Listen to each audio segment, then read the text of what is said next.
എല്ലാവർക്കും നമസ്കാരം. ഇന്ന് നമുക്ക് കുട്ടികൾക്കൊക്കെ ഒത്തിരി ഇഷ്ടപ്പെട്ട ഒരു ഫ്രഞ്ച് ടോസ്റ്റിൻ്റെ റെസിപ്പി നോക്കാം. നമ്മൾ സാധാരണ ഉണ്ടാക്കുന്നതിൽ നിന്നും വ്യത്യസ്തമായിട്ടാണ് നമ്മളിത് ചെയ്തിരിക്കുന്നത്. അപ്പോൾ അധികം താമസിയാതെ ഇതെങ്ങനെയാണ് ഉണ്ടാക്കുന്നത് നോക്കാം. ആദ്യം തന്നെ നമ്മൾ ഇതിന് വേണ്ടിയിട്ട് ഒരു മുട്ടയാണ് എടുത്തിരിക്കുന്നത്. ഇതിലേക്ക് നമ്മൾ ഒരു ചെറിയൊരു ഓറഞ്ചിൻ്റെ തൊലി ഒന്ന് ഗ്രേറ്റ് ചെയ്തതാണ്. വളരെ ചെറിയൊരു ഓറഞ്ചാണ്, ഈ ഒരു സൈസിൽ വരുന്ന ഓറഞ്ചാണ് നമ്മൾ എടുത്തിരിക്കുന്നത്. ഇനി നമ്മളിതിലേക്ക് ചേർക്കുന്നത് 2 ടേബിൾ സ്പൂൺ പാലാണ്. നമ്മൾ സാധാരണ ഫ്രഞ്ച് ടോസ്റ്റ് ഉണ്ടാക്കുമ്പോൾ ചെയ്യുന്നത് എങ്ങനെയാണോ അങ്ങനെയാണ്, പക്ഷേ കുറച്ച് ഇൻഗ്രീഡിയൻസ് കൂടി എക്സ്ട്രാ ഇതിൽ നമ്മൾ ചേർക്കുന്നുണ്ട്. 4 ബ്രെഡിന് വേണ്ടിയിട്ടുള്ള അളവിലാണ് നമ്മളിത് ചെയ്ത് കാണിക്കുന്നത്. ഇനി നമ്മളിതിലേക്ക് മധുരത്തിന് ആവശ്യമായിട്ടുള്ള 1 ടേബിൾ സ്പൂൺ പഞ്ചസാര ചേർക്കാം. നിങ്ങൾക്ക് കൂടുതൽ മധുരം വേണമെന്നുണ്ടെങ്കിൽ കൂടുതൽ ചേർക്കാവുന്നതാണ്.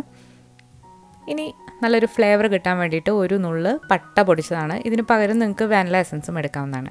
ഇനി നമ്മൾ നേരത്തെ എടുത്ത ചെറിയ ഓറഞ്ചിൻ്റെ ജ്യൂസാണിത്.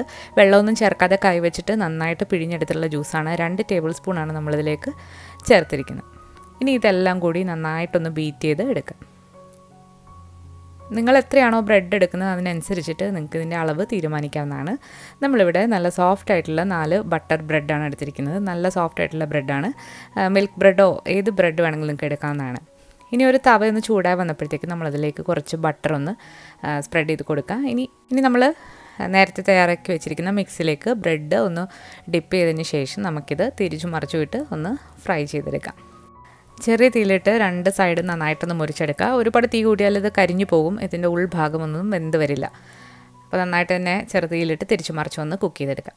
അപ്പോൾ നമ്മൾ ഒരുപാട് വെറൈറ്റിയിലുള്ള ഫ്രഞ്ച് ടോസ്റ്റ് റെസിപ്പികൾ അപ്ലോഡ് ചെയ്തിട്ടുണ്ട്. അതിൻ്റെയൊക്കെ ലിങ്ക് ഞാൻ ഡിസ്ക്രിപ്ഷൻ ബോക്സിൽ കൊടുക്കാം. ഇതുവരെ കണ്ടു നോക്കാത്തവരൊന്ന് കണ്ടു നോക്കുക. സാധാരണ ചെയ്യുന്നതിനെക്കാട്ടിലും ഒന്നുകൂടെ ഒരു വെറൈറ്റി ടേസ്റ്റാണ് നമ്മളിങ്ങനെ ചെയ്ത് നോക്കുമ്പോൾ. അപ്പോൾ നമ്മുടെ ഫ്രഞ്ച് ടോസ്റ്റ് റെഡി ആയിട്ടുണ്ട്. അപ്പോൾ എല്ലാം ഇതുപോലെ ഒന്ന് ചുട്ടെടുക്കാം. അപ്പോൾ നമ്മുടെ ഫ്രഞ്ച് ടോസ്റ്റ് ഇവിടെ റെഡി ആയിട്ടുണ്ട്. ഓറഞ്ച് ഫ്ലേവേർഡ് ആയിട്ടുള്ളൊരു ഫ്രഞ്ച് ടോസ്റ്റാണ്. ഇനി അവസാനമായിട്ട് നമുക്കിതിലേക്ക് കുറച്ച് തേൻ അല്ലാന്നുണ്ടെങ്കിൽ മേപ്പിൾ സിറപ്പ് ചെയ്ത് വേണമെങ്കിലും ഒന്ന് ഡ്രിസിൽ ചെയ്ത് കൊടുക്കാം. ഇത് ഓപ്ഷണലാണ്, കാണുമ്പോൾ ഒരു ഭംഗിക്കും പിന്നെ കുറച്ചൊരു മധുരത്തിനും വേണ്ടിയിട്ടാണ്. നമ്മൾ കുറച്ച് പഞ്ചസാരയാണ് ഇതിൽ ചേർത്തിരിക്കുന്നത്. അപ്പോൾ നല്ലൊരു ഓറഞ്ച് ഫ്ലേവേർഡ് ആയിട്ടുള്ള ഫ്രഞ്ച് ടോസ്റ്റിൻ്റെ റെസിപ്പിയാണ് നമ്മളിന്ന് കണ്ടത്. നിങ്ങൾ ഇതുവരെ ഇങ്ങനെ ട്രൈ ചെയ്ത് നോക്കിയിട്ടില്ല എന്നുണ്ടെങ്കിൽ ഒന്ന് ട്രൈ ചെയ്ത് നോക്കിയിട്ട് നിങ്ങളുടെ അഭിപ്രായങ്ങൾ അറിയിക്കുക. അതുപോലെ തന്നെ നമ്മളിതിന് മുൻപ് ട്രൈ ചെയ്ത വെറൈറ്റി ആയിട്ടുള്ള ഫ്രഞ്ച് ടോസ്റ്റും ഒന്ന് ട്രൈ ചെയ്ത് നോക്കാം. അപ്പോൾ പുതിയൊരു റെസിപ്പി വീഡിയോ ആയിട്ട് നമുക്ക് വീണ്ടും കാണാം. താങ്ക്